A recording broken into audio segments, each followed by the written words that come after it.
watch the actual.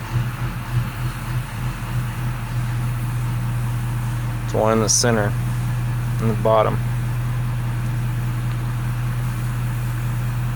All the rest is desired fuel pressure regulator,